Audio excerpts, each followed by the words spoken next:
friends, welcome to I Choose New World. Hi, അസ്സലാമു അലൈക്കും. ഇന്ന് ഞാൻ ഫ്രൂട്ട് കസ്റ്റാർഡിന്റെ റെസിപ്പിയുമായിട്ടാണ് വന്നിട്ടുള്ളത്. അപ്പോൾ നമുക്ക് ഇതെങ്ങനെയാണ് ഉണ്ടാക്കുന്നത് നോക്കാം. അതിനു മുന്നേ ഞാൻ എപ്പോഴും പറയാറുള്ളത് പോലെ എൻ്റെ ചാനൽ ആദ്യമായിട്ട് കാണുന്നവരാണെങ്കിൽ അല്ലെങ്കിൽ ഇതുവരെ സബ്സ്ക്രൈബ് ചെയ്യാത്തവരാണെങ്കിൽ തീർച്ചയായിട്ടും സബ്സ്ക്രൈബ് ചെയ്യണം. സബ്സ്ക്രൈബ് ചെയ്യുമ്പോൾ തൊട്ടടുത്തൊരു ബെല്ലൈക്കൺ കാണാം. അത് ക്ലിക്ക് ചെയ്യുമ്പോൾ 3 ഓപ്ഷൻസ് വരും. അതിൽ ഓൾ ക്ലിക്ക് ചെയ്യണം. എങ്കിലേ ഞാൻ വീഡിയോസ് അപ്ലോഡ് ചെയ്യുമ്പോൾ നിങ്ങൾക്ക് നോട്ടിഫിക്കേഷൻ കിട്ടുള്ളൂ. അപ്പോൾ നമുക്ക് വീഡിയോയിലേക്ക് കടക്കാം. ഫ്രൂട്ട് കസ്റ്റാർഡ് ഉണ്ടാക്കാൻ വേണ്ടിയിട്ട് ഞാനിവിടെ 1/2 ലിറ്റർ പാലെടുത്തിട്ടുണ്ട്. ഇനി നമുക്കിത് തിളപ്പിച്ചെടുക്കണം. തിളപ്പിച്ചെടുക്കുന്നതിൻ്റെ മുന്നേ നമുക്ക് ഇതിൽ നിന്ന് കുറച്ച് പാലെടുത്തിട്ട് കസ്റ്റാർഡ് പൗഡർ മിക്സ് ചെയ്ത് കൊടുക്കണം. അപ്പോൾ നമുക്ക് ഒരു ബൗളിലേക്ക് 2 ടേബിൾ സ്പൂൺ കസ്റ്റാർഡ് പൗഡർ ഇട്ട് കൊടുക്കാം. ഇനി ഇതിൽ നിന്ന് കുറച്ച് പാൽ ഒഴിച്ചിട്ട് നമുക്ക് നന്നായിട്ടൊന്ന് മിക്സ് ചെയ്ത് കൊടുക്കാം. ചൂടുള്ള പാലിലേക്ക് കസ്റ്റാർഡ് പൗഡർ ഇട്ട് കൊടുത്താൽ ഒരുപാട് കട്ട കിട്ടും. അതുകൊണ്ടാണ് നമ്മളിപ്പോൾ പാല് ചൂടാക്കുന്നതിൻ്റെ മുന്നേ തന്നെ അതിൽ നിന്ന് കുറച്ച് പാലെടുത്തിട്ട് കസ്റ്റാർഡ് പൗഡർ മിക്സ് ചെയ്ത് കൊടുക്കുന്നത്.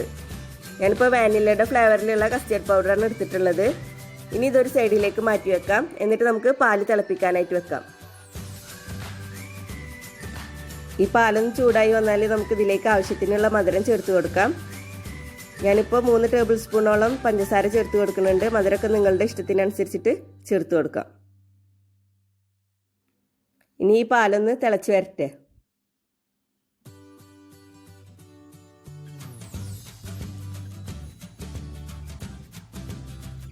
ഇപ്പോൾ പാല് തിളച്ച് വന്നിട്ടുണ്ട്.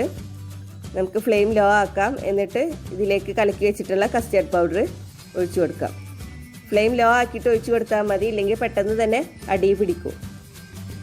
പിന്നെ നമ്മൾ ഈ കസ്റ്റാർഡ് പൗഡർ ചേർത്ത് കൊടുത്താൽ പെട്ടെന്ന് തന്നെ നന്നായിട്ട് ഇളക്കി കൊടുക്കണം. ഇതൊന്ന് ചെറുതായിട്ട് കട്ടിയാവുന്നത് വരെ നമുക്കിങ്ങനെ ഇളക്കിക്കൊണ്ടേയിരിക്കണം. ഒരുപാട് കട്ടിയാവരുത്, ഒരുപാട് ലൂസ് ആവരുത്. ആ ഒരു പാകത്തിന് വേണം നമുക്ക് ഈ കസ്റ്റാർഡ് ഉണ്ടാക്കിയെടുക്കാനായിട്ട്. ഇപ്പോൾ ചെറുതായിട്ട് കട്ടിയായിട്ട് വന്നിട്ടുണ്ട്. നമ്മുടെ കസ്റ്റാർഡ് റെഡി ആയിട്ടുണ്ട്. ഇനി നമുക്ക് ഫ്ലെയിം ഓഫ് ചെയ്തിട്ട് ഇത് ഫ്രിഡ്ജിൽ വെച്ചിട്ട് തണുപ്പിച്ചെടുക്കാം. മിനിമം 2 മണിക്കൂറെങ്കിലും ഫ്രിഡ്ജിൽ വെച്ചിട്ട് തണുപ്പിച്ചെടുക്കണം. ഇപ്പോൾ ഞാൻ ഫ്രിഡ്ജിൽ വെച്ചിട്ട് ഇത് തണുപ്പിച്ചെടുത്തിട്ടുണ്ട്. ഇതൊന്ന് നന്നായി ഇളക്കി കൊടുക്കാം. ഇനി ഇതിലേക്ക് നമുക്ക് ഫ്രൂട്ട്സ് ചേർത്ത് കൊടുക്കാം. നിങ്ങൾക്ക് ഇഷ്ടമുള്ള ഏത് ഫ്രൂട്ട്സ് വേണമെങ്കിലും എടുക്കാം. ഞാനിപ്പോൾ 2 കളറിലുള്ള മുന്തിരി എടുത്തിട്ടുണ്ട്. പിന്നെ ആപ്പിളും പഴം എടുത്തിട്ടുണ്ട്. ഫ്രൂട്ട്സൊക്കെ നിങ്ങളുടെ ഇഷ്ടത്തിനനുസരിച്ചിട്ട് എടുക്കാം. ഇനി ഇത് നമുക്ക് കസ്റ്റാർഡിലേക്ക് ഇട്ട് കൊടുക്കാം. എന്നിട്ട് നന്നായി മിക്സ് ചെയ്ത് കൊടുക്കാം.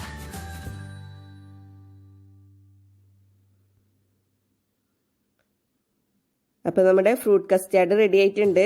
ഇനി നമുക്കിതൊരു സെർവിങ് ഗ്ലാസ്സിലേക്ക് ഒഴിക്കാം.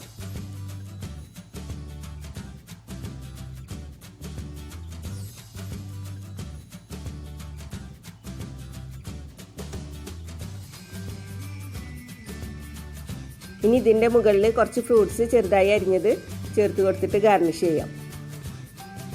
ഞാനിപ്പോൾ കുറച്ച് മാങ്ങയുടെ കഷ്ണങ്ങളും 2 കളറിലുള്ള മുന്തിരി ഇട്ടിട്ടാണ് ഗാർണിഷ് ചെയ്യണത്. ഇങ്ങനെ ചെയ്യണമെന്ന് നിർബന്ധമൊന്നുമില്ല. അതൊക്കെ നിങ്ങളുടെ താല്പര്യത്തിനനുസരിച്ചിട്ട് ചെയ്തു കൊടുക്കാം. അപ്പോൾ നമ്മുടെ ഫ്രൂട്ട് കസ്റ്റാർഡ് റെഡി ആയിട്ടുണ്ട്.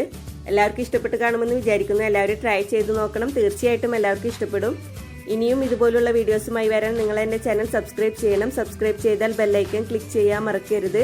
എങ്കിലേ ഞാൻ വീഡിയോസ് അപ്ലോഡ് ചെയ്യുമ്പോൾ നിങ്ങൾക്ക് നോട്ടിഫിക്കേഷൻ കിട്ടുള്ളൂ. വീഡിയോ ഇഷ്ടപ്പെട്ടാൽ ലൈക്ക് ചെയ്യുക, ഷെയർ ചെയ്യുക.